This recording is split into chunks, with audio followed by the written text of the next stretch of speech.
அனைவருக்கும் வணக்கம்.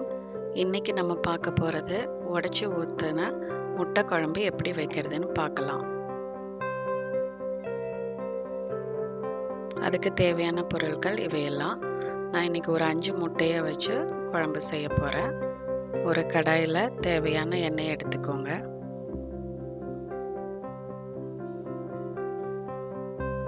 எண்ணெய் நல்லா சூடானதுக்கப்புறம் ஒரு அரை ஸ்பூன் வெந்தயம் சேருங்க. வெந்தயம் பொரிஞ்சதுக்கப்புறம் அரை ஸ்பூன் சோம்பு சேருங்க. ரெண்டும் நல்லா பொரிஞ்சதுக்கப்புறம் ஒரு 10லேருந்து 15 சின்ன வெங்காயம் ரொம்ப பொடியாக இல்லாமல் இந்த மாதிரி 2 கட் பண்ணி சேருங்க. சேர்த்து நல்லா வதக்கி விடுங்க. அது கூட கொஞ்சம் கருவேப்பிலை சேர்த்துக்கோங்க.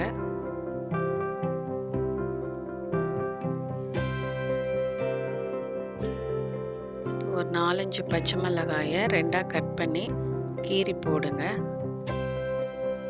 கீரி போட்டு அதையும் நல்லா வதக்கிக்கோங்க.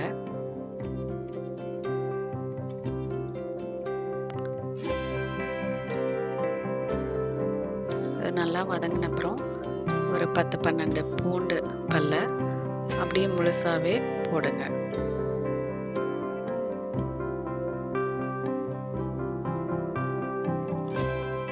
அதையும் சேர்த்து எண்ணெயில் நல்லா வதக்கிக்கோங்க.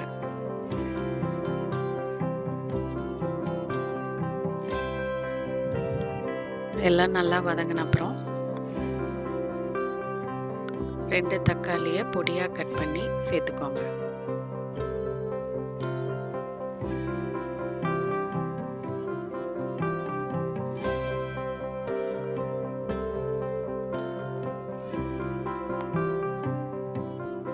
அது கூட தக்காளி வதங்க தேவையான உப்பை சேர்த்துக்கோங்க. சேர்த்து நல்லா வதக்கிடுங்க. தக்காளி நல்லா வதங்கணும். நல்லா வதங்கின அப்புறம் தேவையான குழம்பு மிளகாய் பொடியை சேர்த்துக்கோங்க. நான் மிளகாத்தூள் தனியாத்தூள் 2ஐயும் சேர்த்து அரைச்சிருக்கேன். நீங்கள் தனித்தனியாக இருந்ததுன்னா உங்கள் காரத்துக்கு தகுந்த மாதிரி சேர்த்து நல்லா எண்ணெயில் அதை மிக்ஸ் பண்ணிவிடுங்க. நல்லா எண்ணெயில் வதக்கிட்டு அதுக்கப்புறம் புளி தண்ணி கரைச்சி ஊற்றுங்க. நல்லா இந்த மாதிரி கலந்து விடுங்க.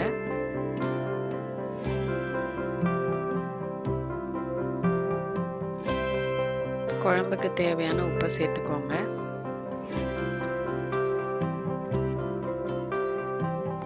குழம்பு பச்சை வாசனை போகிற அளவு நல்லா கொதிக்க விடுங்க. குழம்பு தேங்காய் சேர்த்தும் பண்ணலாம், தேங்காய் சேர்க்காமையும் பண்ணலாம். இன்றைக்கி நான் கொஞ்சம் தேங்காய் சேர்த்து பண்ணுறேன். தேங்காய் அரைச்சி குழம்போடு சேர்த்து நல்லா கலந்து விடுங்க. தேவைன்னா கொஞ்சம் தண்ணி ஆட் பண்ணிக்கலாம். இப்போ சரியாக இருக்கனால நான் ஆட் பண்ணல.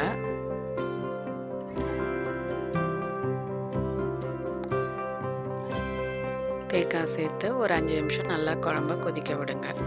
இந்த மாதிரி கொதித்து வந்ததுக்கப்புறம் குழம்ப சிம்மில் வச்சுட்டு ஸ்டவ்வை சிம்மில் வச்சுடுங்க.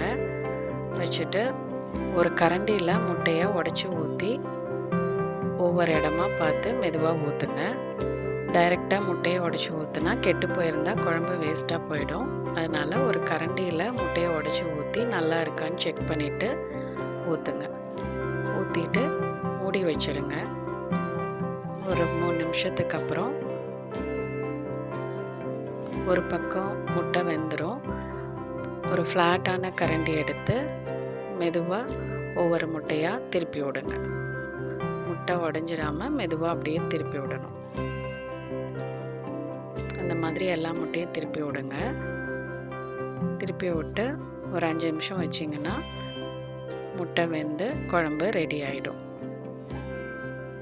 சூடான டேஸ்டான முட்டை குழம்பு ரெடி. இது சாதத்தோடு சேர்த்து சாப்பிட்லாம். இட்லி தோசை கூடயும் சாப்பிடவும் ரொம்ப நல்லாயிருக்கும். சூப்பரான உடச்சி ஊற்றின முட்டை குழம்பு ரெடி ஆகிடுச்சு. நீங்களும் ட்ரை பண்ணி பாருங்கள். தேங்க்யூ.